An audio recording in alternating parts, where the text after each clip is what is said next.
Hola, ya estoy aquí de nuevo. A ver, ¿qué otros fármacos podemos tratar con los que podemos tratar la ansiedad? ¿Vale?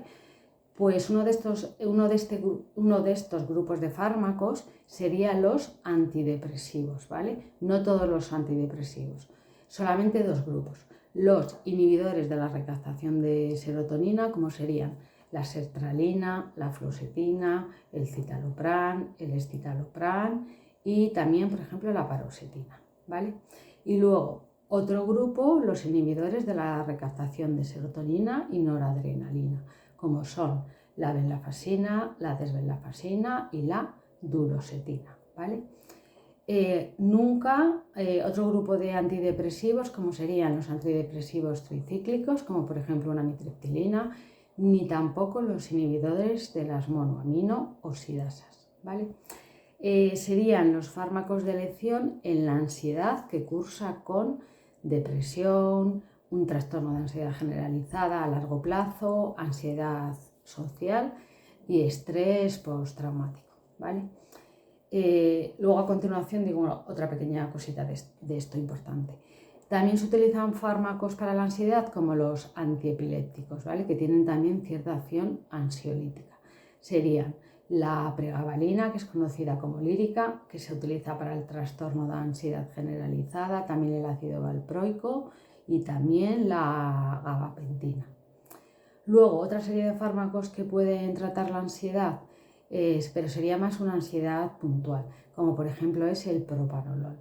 El propanolol no lo hemos visto, yo lo sé, pero quiero decir, no lo he explicado todavía porque pertenecería a los temas que mi hija ya se ha examinado en el primer cuatrimestre. Entonces, bueno, les hablaré, pero después de todos los que pertenecen al segundo cuatrimestre. Entonces, el propanolol es un beta bloqueante no selectivo. Beta bloqueante selectivo sería el atenolol, que actúa solo sobre corazón, pero el propanolol no. Entonces, al ser un bloqueante no selectivo, que además de sobre corazón, actúa también produciendo una respuesta simpática y disminuye el temblor, disminuye la ansiedad, disminuye la sudoración, etc. Entonces, este propanolol es utilizado muchas veces por los oradores o por las personas que hablan en público. ¿Por qué? Porque les disminuye ese, por ejemplo, temblor que se percibe al principio de que la persona se ponga a hablar. Se observa a lo mejor que la voz le tiembla un poco, pues disminuye ese temblor, disminuye la ansiedad y les hace estar más seguros. Aunque bueno, yo no no soy partidaria de esto porque bueno, no deja de ser un fármaco que actúa también sobre el corazón, ¿vale?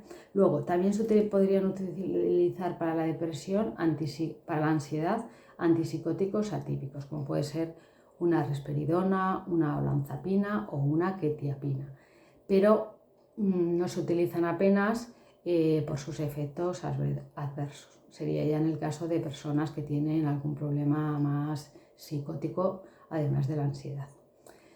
Otro fármaco se podría utilizar para la ansiedad, la hidroxicina. La hidroxicina, ¿os acordáis? Hablamos ya de ella en el tema de los antihistamínicos. Sería un antihistamínico H1 de primera generación, que es concretamente, madre mía, es el Ataras, en la farmacia se llama Ataras, y se utiliza sobre todo para cuando es un antihistamínico especializado en cuando hay mucho picor y cuando hay prurito. Y produce además sedación y cierto efecto ansiolítico, ¿vale? Y ahora, para resumir, en el tratamiento de la ansiedad, cuando es leve o pasajera, en teoría tendríamos que tomar medidas no farmacológicas, que ya cada uno de nosotros creo que sabemos de sobra a qué medidas no farmacológicas nos referimos. Pues el respirar, inspirar y expirar, aunque parezca una tontería, no lo es, hacer deporte, salir a dar una vuelta, tener aficiones, hablar con los amigos del problema, no sé, cosas que quizá con ayuda del médico o ayuda de la familia a lo mejor podemos lograrlo. Luego, cuando es crónica o generalizada, en realidad el primer fármaco de elección serían los que he nombrado antes, como los antidepresivos que he dicho, los inhibidores de la recaptación de serotonina, como por ejemplo un citalopram o una fluoxetina, o los inhibidores de la recaptación de serotonina y noradrenalina, como por ejemplo una venlafaxina o una duloxetina. ¿Qué inconveniente tienen estos fármacos? El inconveniente principal es que son fármacos que tienen un periodo de latencia de 3-4 semanas, entonces tardan en hacer efecto ese tiempo. Con lo cual, ¿qué sería lo idóneo? Lo idóneo sería que empezáramos con un tratamiento conjunto de una benzodiazepina más un ansiolítico. Y ya pasadas unas 4 semanas o algo así, retirar la benzodiazepina y quedarnos solo con el antidepresivo. Esto sería lo ideal. Lo que pasa que, bueno, quizá nosotros solos, quien lleva ya tiempo con una benzodiazepina es complicado. Por lo tanto, a lo mejor deberíamos de recurrir a la ayuda de un médico y hablarlo con él, ¿vale? Y luego, para las crisis agudas, eso sí, como he dicho antes, una crisis de pánico, una crisis de ansiedad que te entra pues porque te acaban de comunicar que ha muerto una persona allegada, porque te despiden del trabajo. En este caso sí que se utilizarían por vía oral un lorazepam o un diazepam o un clorazepato, ¿vale? En este tipo de crisis, por ejemplo, un diazepam de 2,5, un diazepam de 5 debajo de la lengua, pues suele funcionar bien, ¿vale? A continuación voy a hablar del insomnio, ¿vale? Creo que me da tiempo en este vídeo para que no se haga largo, pero sí que me da tiempo. A ver, el insomnio en general se clasifica, hay 3 tipos de clasificaciones. Una primera que sería el primario y el secundario. El secundario siempre es el que se asocia a otra patología o a otro cuadro clínico. Luego está el de conciliación. Otra clasificación sería sueño de conciliación, el de mantenimiento o el despertar precoz. Y luego otra clasificación les dividiría en transitorio, de corta duración o agudo, y el crónico, que ya es el que está, pues eso, prolongado en el tiempo. Como hemos dicho, muchas de las benzodiazepinas de las que hemos hablado se usan también para el insomnio. Yo creo que las que más se usan para el insomnio, en realidad, aunque ponga en los apuntes que también se utilizan las de acción corta o ultracorta, las que más se utilizan en la oficina de farmacia para el insomnio serían las de acción intermedia, como un lorazepam, como un losmetazepam o como una alprazolam, ¿vale? Luego estarían los hipnóticos denominados Z, que son distintos a las benzodiazepinas químicamente, pero el efecto es parecido. En este grupo se incluye el zolpidem.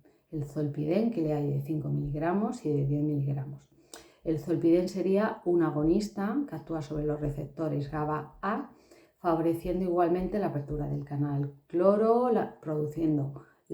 favoreciendo la entrada de los iones cloro, y de esta manera provocando lo que hemos dicho, la hiperpolarización de la membrana y la disminución de la sensibilidad ante otros estímulos activadores o positivos, ¿vale? Luego estaría otro que es la zopiclona, que es menos usado porque en principio se vendió,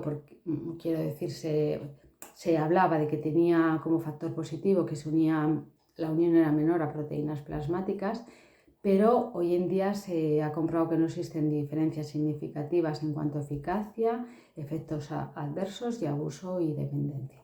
Por lo tanto, no se utiliza mucho. Resumiendo también, para un insomnio de conciliación, es decir, el que nos metemos a la cama y pasan 5 minutos, 10 minutos, cuarto de hora, media hora y no nos hemos podido dormir, podrían utilizarse las benzodiazepinas, ¿vale? Las más usadas, lorazepam y losmetazepam, o los hipnóticos Z como el zolpidem. Cuando es insomnio de conciliación y además hay ansiedad, hemos hablado del uso de que sería lo mejor un uso de benzodiazepina con un antidepresivo tricíclico y pasadas las 4 semanas retiras la benzodiazepina, o si esto no es posible, podría añadirse, además de la benzodiazepina por la noche, podría añadirse una benzodiazepina de acción más larga durante el día, como podría ser un clorazepato o un diazepam, ¿vale?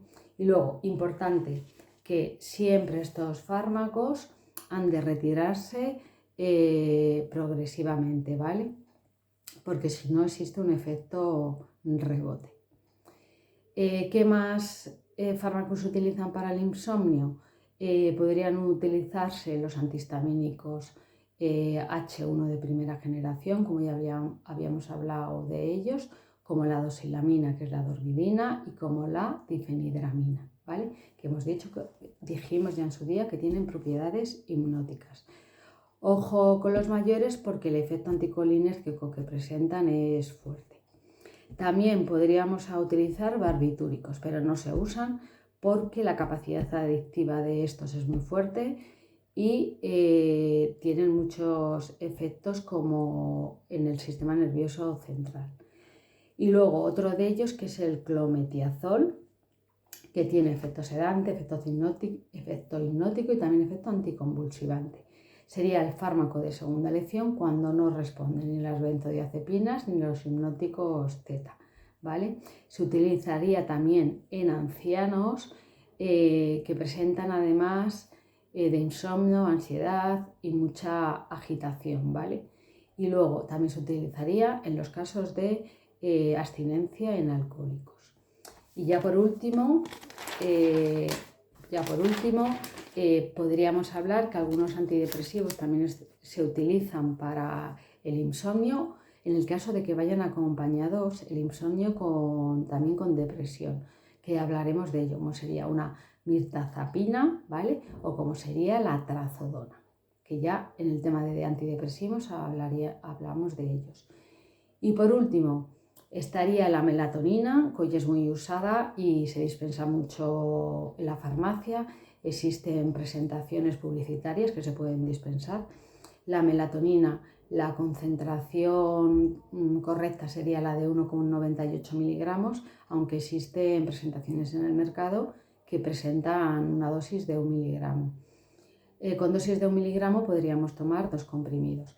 La melatonina es una hormona que segregamos normalmente en nuestro cuerpo, pero que con la edad se deja de segregar y que es responsable de regular la vigilia y el sueño. Y por eso se dice que existe un efecto cronobiótico. La descubrieron, los primeros que la empezaron a utilizar fue en Estados Unidos los pilotos y las azafatas, los azafatos, por los problemas de jet lag, ¿vale? Y luego, por último, decir que en estas presentaciones también se incluyen muchas veces plantas como pueden ser la pasiflora, la valeriana y la amapola de California, que cualquiera de ellas tiene también efectos relajantes y un poco sedantes, ¿vale? Nada más en principio, con esto ya acabaríamos el tema de ansiolíticos y de hipnóticos o sedantes. Hasta el siguiente tema, que será antidepresivos.